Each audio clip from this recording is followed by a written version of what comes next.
5 মুসলিম দেশের নাগরিকদের যুক্তরাষ্ট্রে প্রবেশে নিষেধাজ্ঞা নিয়ে প্রশ্ন তোলায় অ্যাটর্নি জেনারেলকে বরখাস্ত করলেন ট্রাম্প। নিষেধাজ্ঞার বিরুদ্ধে যুক্তরাষ্ট্র সহ বিভিন্ন দেশে বিক্ষোভ অব্যাহত। কানাডার কুইবেকে হামলার প্রতিবাদে বিক্ষোভ, হামলাকারীদের উপযুক্ত শাস্তি দাবি। আটক ফরাসি বংশোদ্ভূত কানাডীয় ছাত্রের বিরুদ্ধে চার্জশিট। এবং পুলিশ বাহিনী থেকে দুর্নীতিগ্রস্ত কর্মকর্তাদের বিতাড়িত করার আগ পর্যন্ত ফিলিপিন্সের মাদক বিরোধী অভিযান সাময়িক স্থগিত রাখার ঘোষণা। ভেঙে ফেলা হবে মাদক বিরোধী ইউনিটগুলো।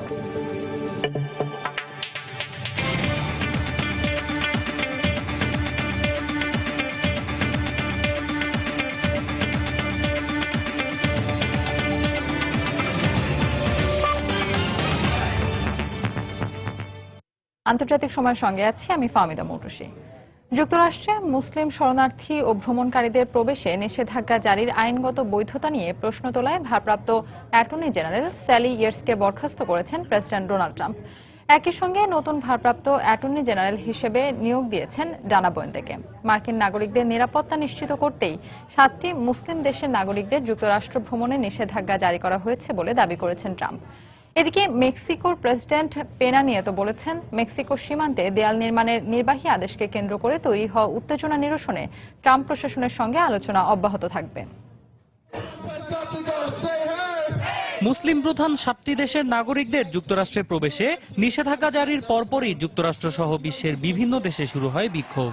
এর মধ্যেই ট্রাম্পের ওই নির্বাহী আদেশ আইনগতভাবে কতটুকু বৈধ তা নিয়ে প্রশ্ন তোলেন ভারপ্রাপ্ত অ্যাটর্নি জেনারেল স্যালি ইয়েটস।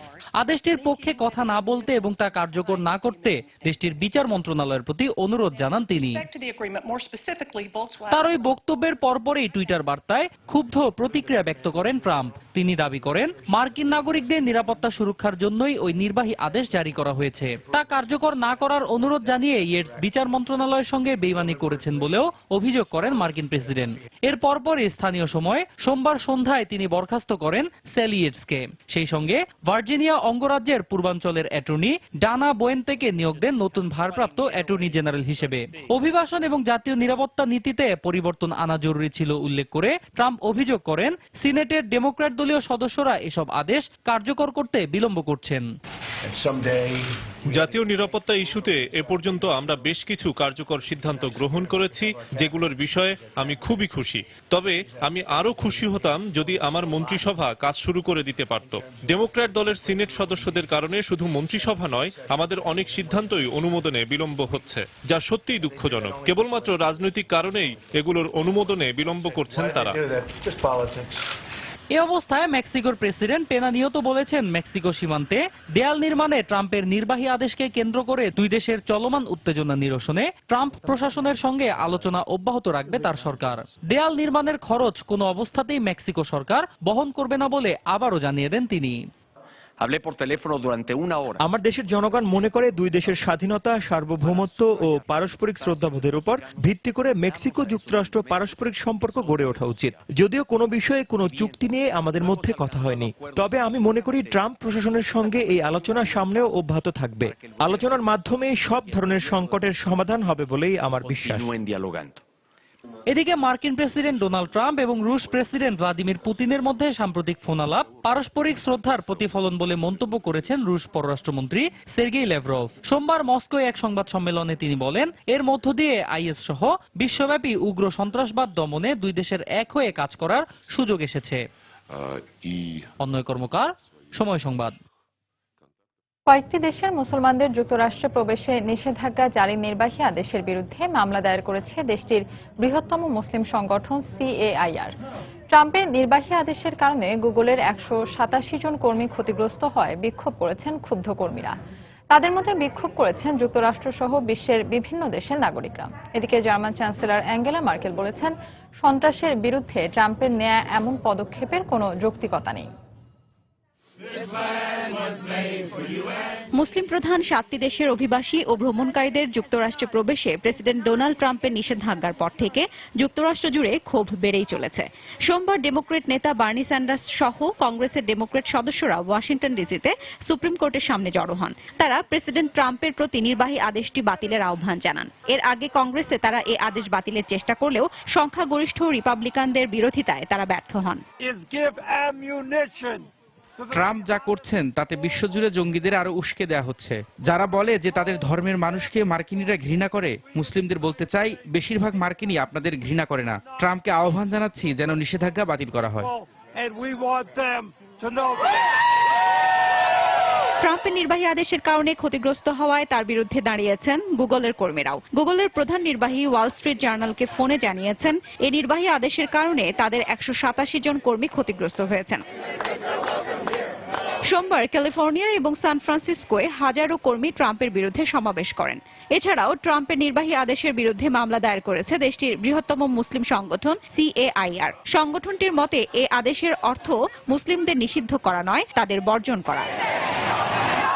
যুক্তরাষ্ট্রের বাইরেও বিভিন্ন দেশে ট্রাম্পের নির্বাহী আদেশের বিরুদ্ধে বিক্ষোভ চলছে। যুক্তরাজ্যের লন্ডনে হাজার হাজার বিক্ষোভকারী ট্রাম্পের সিদ্ধান্তের বিরুদ্ধে রাস্তায় নামেন। প্রধানমন্ত্রীর বাসভবনের সামনে জড়ো হয়ে বিক্ষোভকারীরা থেরেসা মের বিরুদ্ধেও স্লোগান দেন। যুক্তরাষ্ট্র সফরে গিয়ে ট্রাম্পকে যুক্তরাজ্যে আমন্ত্রণ জানানোয় তার নিন্দা জানান বিক্ষোভকারীরা। সময় এসেছে আমাদের সরকারকে জিজ্ঞেস করার তাদের অবস্থান কোন দিকে। ট্রাম্পের অন্যায় সিদ্ধান্ত তিনি সমর্থন করেন কিনা জানা দরকার। আমি চাই আমাদের সরকার ট্রাম্পের সিদ্ধান্তের বিরুদ্ধে দাঁড়াবে এবং বলবে ট্রাম্প ভুল করছেন। জাপানের টোকিওতেও মার্কিন দূতাবাসের সামনে জড়ো হয়ে সে দেশে বসবাসকারী মার্কিন নাগরিকরা ট্রাম্পের অভিবাসন নীতির বিরুদ্ধে বিক্ষোভ করেছেন। মুসলিম প্রধান 7টি দেশের অভিবাসী ও ভ্রমণকারীদের যুক্তরাষ্ট্রে প্রবেশে নিষেধাজ্ঞার বিরুদ্ধে সাধারণ মানুষের বিক্ষোভই কেবল নয়, সোচ্চার বিশ্ব নেতারাও। যুক্তরাজ্যের লেবার পার্টি নেতা জেরেমি করবিন ট্রাম্পের আদেশকে জঘন্য, অনৈতিক এবং অবৈধ বলে আখ্যা দিয়েছেন। জার্মান চ্যান্সেলর অ্যাঙ্গেলা মার্কেল বলেছেন, সন্ত্রাসের বিরুদ্ধে ট্রাম্পের এ পদক্ষেপের কোনো যৌক্তিকতা নেই। নির্দিষ্ট কোনো দেশ বা ধর্মের মানুষকে একতরফাভাবে সন্দেহের চোখে দেখে বড় কোনো সিদ্ধান্ত নেওয়া উচিত নয়। এরকম কাজ আন্তর্জাতিক শরণার্থী সহযোগিতার মূল নীতির বিরোধী। তবে যে যাই বলুক, হোয়াইট হাউসের পক্ষ থেকে বলা হয়েছে নির্বাহী আদেশ বহাল থাকবে এবং এর বিরুদ্ধে যে কোনো বাধা জয় করতে পারার ব্যাপারে ট্রাম্প সরকার আত্মবিশ্বাসী। হাফসাতুন্নেসা, সময় সংবাদ। মার্কিন প্রেসিডেন্ট ডোনাল্ড ট্রাম্পের যুক্তরাজ্য সফর ঠেকাতে একটি পিটিশনে স্বাক্ষর করেছেন 10 লাখ ব্রিটিশ। বিষয়টি নিয়ে পার্লামেন্টে আলোচনার জন্য যে পরিমাণ স্বাক্ষরের প্রয়োজন ছিল তা এরই মধ্যে পূরণ হয় মঙ্গলবার দেশটির পার্লামেন্টে এ নিয়ে আলোচনার কথা রয়েছে। এদিকে লেবার পার্টির নেতা জেরেমি করবিনও ট্রাম্পের যুক্তরাজ্য সফরের বিপক্ষে মত দিয়েছেন। মুসলমানদের যুক্তরাষ্ট্রে প্রবেশের নিষেধাজ্ঞা বাতিল না হওয়া পর্যন্ত ট্রাম্পের যুক্তরাজ্য সফর স্থগিত করা উচিত বলেও মনে করেন তিনি। ব্রিটিশ প্রধানমন্ত্রী থেরেসা মের যুক্তরাষ্ট্র সফরের আগেই ট্রাম্পকে যুক্তরাজ্যে প্রবেশ করতে না দেওয়া সংক্রান্ত ওই পিটিশনটি দায়ের করা হয়। কিন্তু সম্প্রতি মুসলিম প্রধান 7টি দেশের শরণার্থীদের যুক্তরাষ্ট্রে প্রবেশে নিষেধাজ্ঞা জারির পর পিটিশনটি আরও জনপ্রিয় হয়ে ওঠে। সোমবার সন্ধ্যা পর্যন্ত পিটিশনটিতে স্বাক্ষর করেন 10 লাখেরও বেশি মানুষ, যা দেশটির ইতিহাসে দ্বিতীয় সর্বোচ্চ জনপ্রিয় পিটিশন।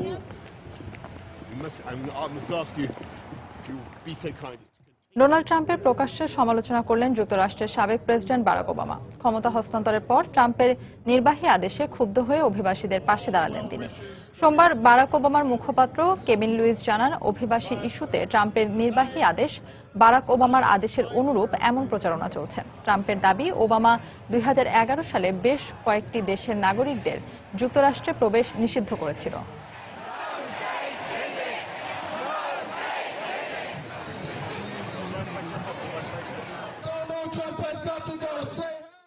ভবিষ্যতে আরও দেশের অভিবাসী ও ভ্রমণকারীদের যুক্তরাষ্ট্রে প্রবেশে নিষেধাজ্ঞা আরোপ করা হতে পারে বলে আশঙ্কা প্রকাশ করেছেন ডেমোক্র্যাট দলের নেতারা।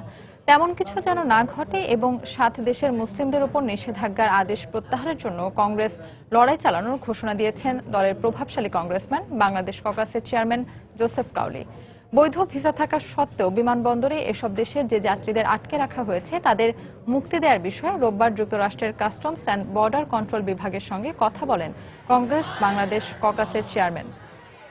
আটককৃতদের মুক্তির দাবিতে চলমান বিক্ষোভের সাথে সংহতি প্রকাশ করে জন এফ কেনেডি বিমানবন্দরে বিক্ষোভ কর্মসূচিতে যোগ দেন নিউ ইয়র্ক সিটির কাউন্সিল ওম্যান হেলেন রোজেন্থ। তিনি 7 দেশের ভ্রমণকারীদের ওপর নিষেধাজ্ঞাকে নাৎসি বাহিনীর ইহুদি নিধনের সময়কার মতো পরিস্থিতি সৃষ্টির পূর্ব লক্ষণ বলে মন্তব্য করেন।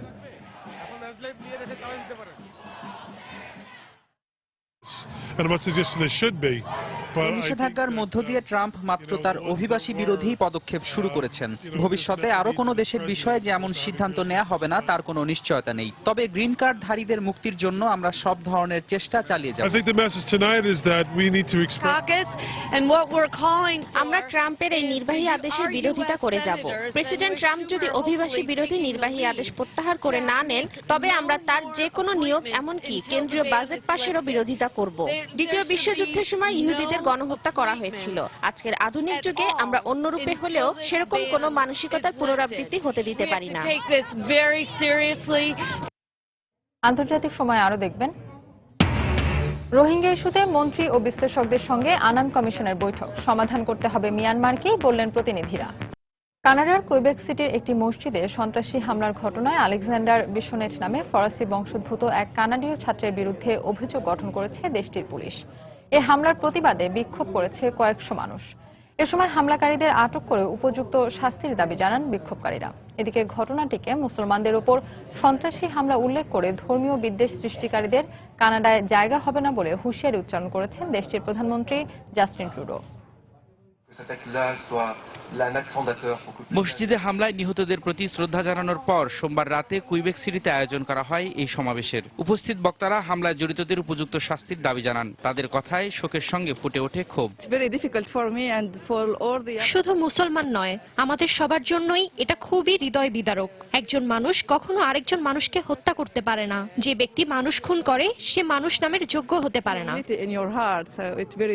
এরই মধ্যে হামলায় জড়িত সন্দেহে আটক দুজনের একজনের বিরুদ্ধে অভিযোগ দায়ের করেছে পুলিশ। আলেকজান্ডার বিশনেট নামের 27 বছর বয়সী ওই ব্যক্তিকে আদালতে হাজির করা হয়েছে বলে জানান কর্মকর্তারা। অভিযুক্ত ওই ব্যক্তি ফরাসি বংশোদ্ভূত কানাডীয় নাগরিক। সে কানাডা লাভাল বিশ্ববিদ্যালয়ের রাষ্ট্রবিজ্ঞান ও নৃবিজ্ঞান বিভাগের শিক্ষার্থী। হামলাকারীর ফেসবুক আইডিতে ট্রাম্পের সমর্থনে বিভিন্ন পোস্ট দেখা গেছে। সে ফ্রান্সের কট্টর ডানপন্থী জাতীয়তাবাদী নেতা মারি লে পেনের সমর্থক বলে নিজেকে উল্লেখ করে। আটক অন্যজনেরও পরিচয় প্রকাশ করেছে পুলিশ। তবে আটক ব্যক্তিকে প্রত্যক্ষদর্শী হিসেবে উল্লেখ করে পর্যবেক্ষণে রাখা হয়েছে বলে জানানো হয়। মোহাম্মদ খাদির নামের ওই ব্যক্তি প্রথমে পুলিশকে খবর দেন। এই ঘটনায় মুসলমানদের আতঙ্কিত না হওয়ার পরামর্শ দিয়েছেন কুইবেক প্রদেশের মুখ্যমন্ত্রী। আমরা আপনাদের সাথে আছি, এটা আপনাদের নিজেদের দেশ মনে করবেন। আমরা সবাই কুইবেকার্স, একসঙ্গে হাতে হাত রেখে কানাডার উন্নয়নে কাজ করে যাব। ঘটনাটিকে মুসলমানদের উপর সন্ত্রাসী হামলা উল্লেখ করে তীব্র নিন্দা জানিয়েছেন কানাডার প্রধানমন্ত্রী জাস্টিন ট্রুডো। তিনি বলেন, ধর্মীয় বিদ্বেষ সৃষ্টিকারীদের তার দেশে জায়গা হবে না। মুসলমানরা কানাডীয় জাতিসত্তার গুরুত্বপূর্ণ অংশ বলে মন্তব্য করেন ট্রুডো। মসজিদে ঢুকে মুসলিমদের উপর হামলা সন্ত্রাসীদের কাজ। এরকম সহিংসতা হৃদয় বিদারক। বহুতত্ত্ববাদ, বৈচিত্র্য আমাদের শক্তি এবং ধর্মীয় সহিষ্ণুতা আমাদের মূল্যবোধ, যা আমরা কানাডাবাসী লালন করি। আমাদের কমিউনিটি, নগর ও দেশে এমন কর্মকাণ্ডের কোনো জায়গা নেই। এই ঘটনার পর কানাডার প্রধানমন্ত্রী ট্রুডোকে ফোন করে শোক ও সমবেদনা জানান মার্কিন প্রেসিডেন্ট ডোনাল্ড ট্রাম্প। যে কোনো ধরনের সহযোগিতার আশ্বাস দেন তিনি। হামলার নিন্দা জানিয়েছেন ফ্রান্সের প্রেসিডেন্ট ফ্রাঁসোয়া ওলাদো। তিনি বলেন, কুইবেকের বাসিন্দাদের শান্তি ও উদারনীতির চেতনাকে আক্রমণ করতে হামলা চালিয়েছে সন্ত্রাসীরা। এদিকে কুইবেক সিটির মসজিদে হামলার পর যুক্তরাষ্ট্রের নিউ ইয়র্কের মসজিদগুলোতে নিরাপত্তা জোরদার করেছে পুলিশ। গোয়েন্দা নজরদারি বাড়ানোর পাশাপাশি মসজিদগুলোর আশেপাশে টহল বৃদ্ধি করা হয়েছে। রবিউল ইসলাম আওলাদ, সময় সংবাদ। রোহিঙ্গা ইস্যুতে পররাষ্ট্রমন্ত্রী আবুল হাসান মাহমুদ আলীর সাথে বৈঠক করেছেন কোফি আনান কমিশন।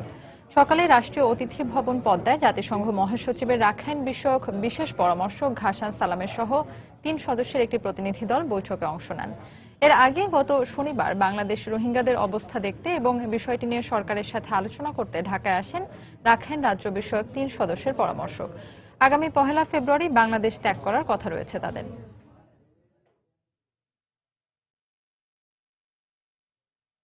রাখাইন রাজ্যে আইনের শাসন প্রতিষ্ঠা ছাড়া রোহিঙ্গা সংকট সমাধান সম্ভব নয় বলে মন্তব্য করেছেন জাতিসংঘ মহাসচিবের রাখাইন বিষয়ক বিশেষ পরামর্শক ঘাসান সালামে। এটি কেবল ধর্মীয় সমস্যা নয়, রোহিঙ্গাদের নাগরিকত্বের সমস্যা সংকটেরও সমাধান করতে হবে বলে জানিয়েছেন তিনি। দুপুরে রাজধানীতে সাবেক কূটনীতিক অভিবাসীদের নিয়ে কাজ করে এমন সংস্থার প্রতিনিধিদের সাথে বৈঠক শেষে তিনি একথা জানান। Complex situation that has not been created yesterday, but has been simmering for some time since the adoption and non-implementation of the citizenship law of 1982 or the partial implementation of that law to reduce this to a conflict of people from different faiths. যেহেতু একটা commission তৈরি হয়েছে এবং স্বীকৃত commission, আমি মনে করি এটার একটা ইম্প্যাক্ট রাখবে, কারণ দেখা যাচ্ছে যে মিয়ানমার সরকারের দিক থেকেও এক ধরনের পজিটিভ অ্যাটিটিউড আছে এই কমিশনের প্রতি, আর আমাদের দিক থেকে তো আছেই। আপনারা সরাসরি ভুক্তভোগীদের সাথে কথা বলেন, সেটা কিন্তু আমরা কেউ আগেও বলেছিলাম যে আমরা জানি যে এই কমিশন ওই প্রান্তে ভুক্তভোগীদের এলাকায় যেতে পারেননি এবং তাদের মতামত সংগ্রহ করতে পারেনি। কাজে এইটা তাদের একটা ফার্স্ট হ্যান্ড তথ্য সংগ্রহের সুযোগ হয়েছে। দুই দেশের সরকার এখানে ইনভলভ না হলে এই সমস্যা আদৌ সমাধান হবে না। রোহিঙ্গা সমস্যার সমাধানে মিয়ানমারকে উদ্যোগ নিতে হবে, এ বিষয়ে যুক্তরাষ্ট্রের চাপ অব্যাহত থাকবে বলে জানিয়েছেন বাংলাদেশে নিযুক্ত মার্কিন রাষ্ট্রদূত মার্শিয়া ব্লুমবার্নিকাট। কক্সবাজারের টেকনাফে রোহিঙ্গা ক্যাম্প পরিদর্শন শেষে সাংবাদিকদের একথা জানান তিনি। সকালে টেকনাফের লেদা রোহিঙ্গা ক্যাম্পে পৌঁছান বার্নিকাট সহ মার্কিন দূতাবাসের 9 কর্মকর্তা। এ সময় ক্যাম্পে অবস্থিত আন্তর্জাতিক অভিবাসন সংস্থা পরিচালিত চিকিৎসা কেন্দ্র পরিদর্শন করে রোহিঙ্গাদের চিকিৎসার খোঁজ খবর নেন তিনি। এরপর টেকনাফের নয়াপাড়ায় রোহিঙ্গা ক্যাম্প পরিদর্শনে যান তিনি।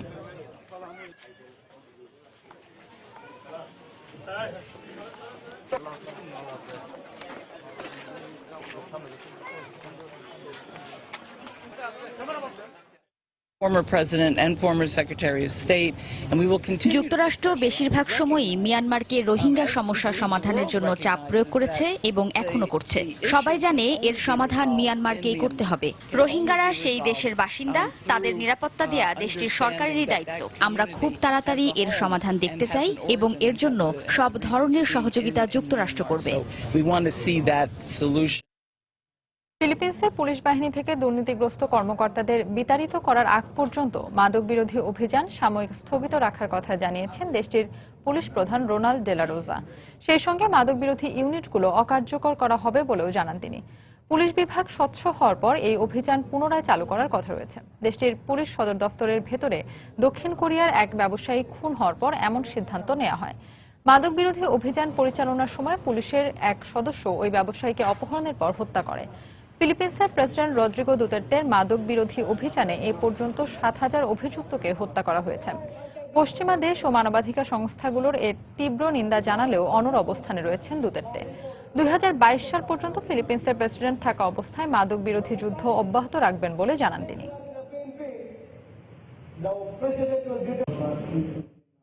2008 সালে মুম্বাই হামলার সন্দেহভাজন মূল পরিকল্পনাকারী পাকিস্তানের জামাত উদ দাওয়ার প্রধান হাফিজ মোহাম্মদ সাইদকে গৃহবন্দী করা হয়েছে। সোমবার সংগঠনটির প্রধান কার্যালয় থেকে আটকের পর তাকে লাহোরের নিজ বাড়িতে নিয়ে যাওয়া হয়।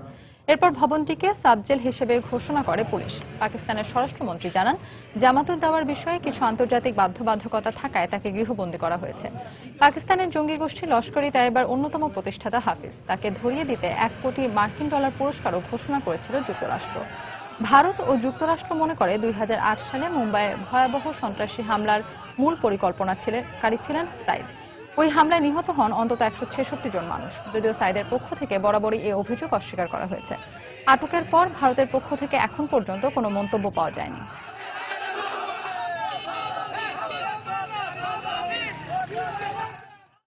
আন্তর্জাতিক সময় আরো যা দেখবেন। যুদ্ধবিধ্বস্ত সিরিয়ায় 5 বছর পর মাঠে গড়ালো ফুটবল। হাজারো সমর্থকের উপস্থিতিতে প্রীতি ম্যাচ ঘিরে উৎসবের রঙে রঙিন আলেপ্পো। ভয়াবহ বন্যা ও ভূমিধসের ঘটনায় ক্ষতিগ্রস্ত হয়েছে পেরুর রাজধানী সহ উত্তরাঞ্চলের বেশ কিছু এলাকা। তীব্র তুষারপাত ও বৈরী আবহাওয়ার কারণে বিপর্যস্ত রাশিয়ার সোচি শহর এবং ভারতের উত্তরাঞ্চলের বেশ কয়েকটি অঙ্গরাজ্য। এদিকে যুক্তরাষ্ট্রের ওহাইও অঙ্গরাজ্যে তীব্র তুষারপাতের কারণে বিচ্ছিন্ন হয়ে গেছে বিদ্যুৎ সংযোগ। পেরুতে ভয়াবহ বন্যায় তলিয়ে গেছে রাজধানী লিমা সহ উত্তরাঞ্চলের বেশ কিছু এলাকার ঘরবাড়ি ও রাস্তাঘাট। ভারী বৃষ্টিপাত থেকে সৃষ্ট বন্যায় বিভিন্ন এলাকায় ভূমিধসের খবর পাওয়া গেছে, ফলে গৃহহীন হয়ে পড়েছে অনেক মানুষ।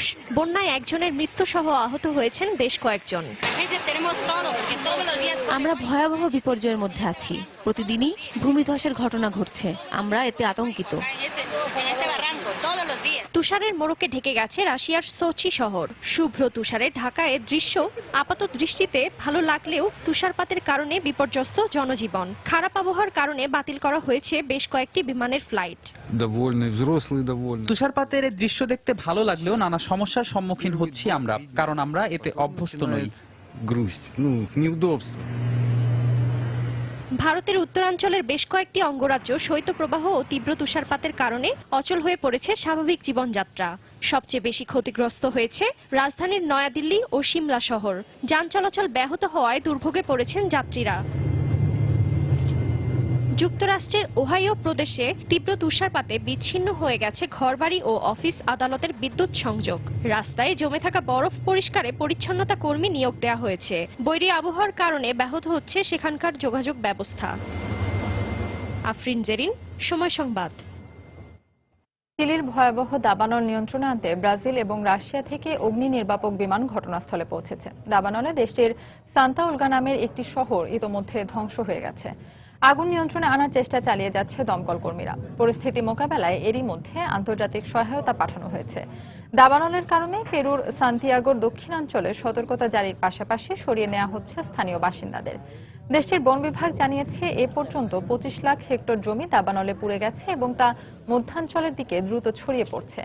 ভয়াবহ এই দাবানলে এখন পর্যন্ত 11 জনের মৃত্যুর খবর পাওয়া গেছে বলে জানিয়েছে স্থানীয় গণমাধ্যম।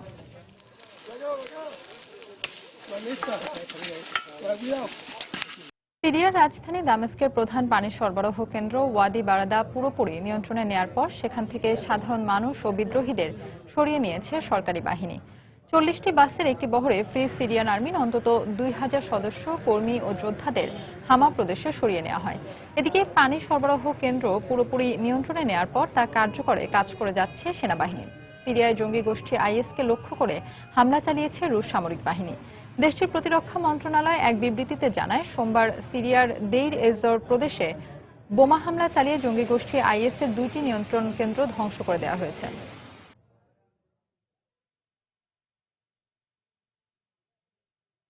যুক্তরাষ্ট্রে শরণার্থী প্রবেশে ডোনাল্ড ট্রাম্প নিষেধাজ্ঞা আরোপের ঘোষণা দিলেও এমন সময় আগামী 5 বছরে 10,000 শরণার্থী কর্মী নিয়োগ দেওয়ার পরিকল্পনা করছে American coffee house chain Starbucks.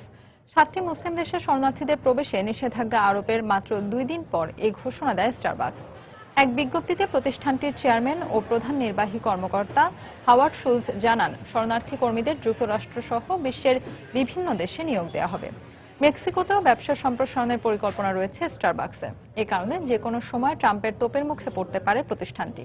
গেল শুক্রবার সিরিয়া সহ আরও 6 মুসলিম দেশ থেকে শরণার্থী ও পর্যটক প্রবেশে 4 মাসের নিষেধাজ্ঞা আরোপ করেন ট্রাম্প।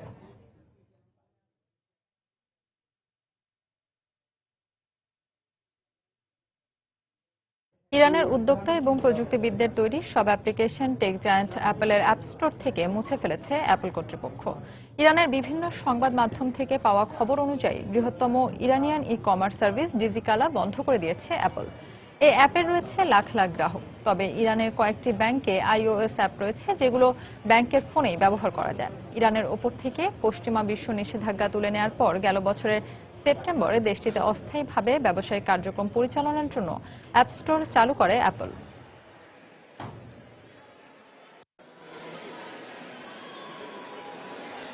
চীনের একটি চিড়িয়াখানায় বাঘের আক্রমণে এক ব্যক্তি নিহত হয়েছেন। পূর্বাঞ্চলীয় নিংবো শহরের ইয়ঙ্গোর চিড়িয়াখানায় এই ঘটনা ঘটে।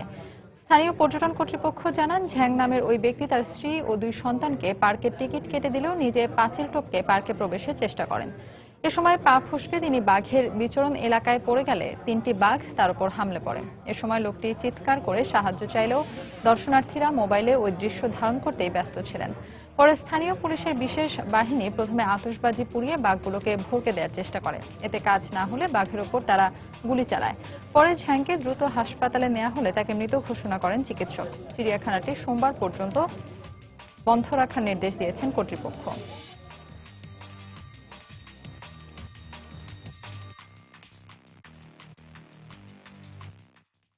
অস্ত্র নয়, ফুটবলকে পুঁজি করে আবারও নতুনভাবে বাঁচার স্বপ্ন দেখছে সিরিয়ার আলেপ্পো নগরীর বাসিন্দারা।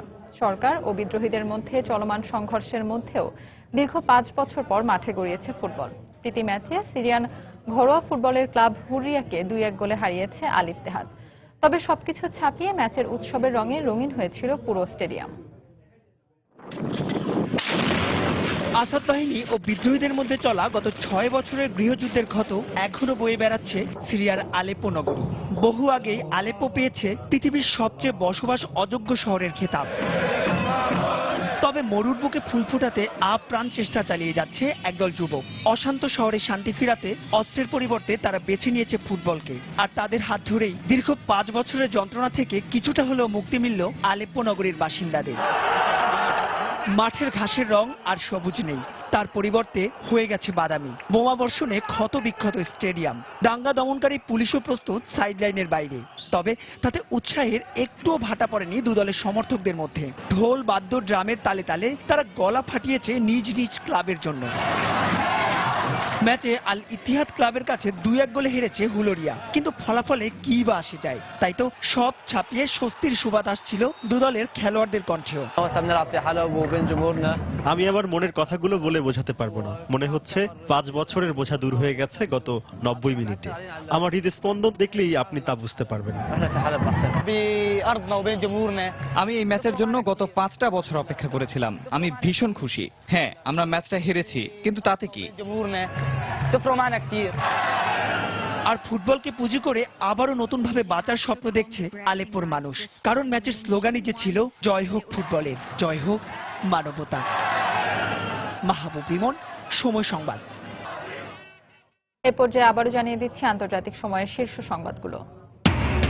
7 মুসলিম দেশের নাগরিকদের যুক্তরাষ্ট্রে প্রবেশে নিষেধাজ্ঞা নিয়ে প্রশ্ন তোলায় অ্যাটর্নি জেনারেলকে বরখাস্ত করলেন ট্রাম্প। নিষেধাজ্ঞার বিরুদ্ধে যুক্তরাষ্ট্র সহ বিভিন্ন দেশে বিক্ষোভ অব্যাহত। কানাডার কুইবেকে হামলার প্রতিবাদে বিক্ষোভ, হামলাকারীদের উপযুক্ত শাস্তি দাবি। আটক ফরাসি বংশোদ্ভূত কানাডীয় ছাত্রের বিরুদ্ধে চার্জশিট। এবং পুলিশ বাহিনী থেকে দুর্নীতিগ্রস্ত কর্মকর্তাদের বিতাড়িত করার আগ পর্যন্ত ফিলিপিন্সের মাদক বিরোধী অভিযান সাময়িক স্থগিত রাখার ঘোষণা। ভেঙে ফেলা হবে মাদক বিরোধী ইউনিটগুলো। এই ছিল আন্তর্জাতিক সময়। যে কোনো খবর পেতে ভিজিট করুন সময় নিউজ.টিভি। সঙ্গে থাকুন সময়।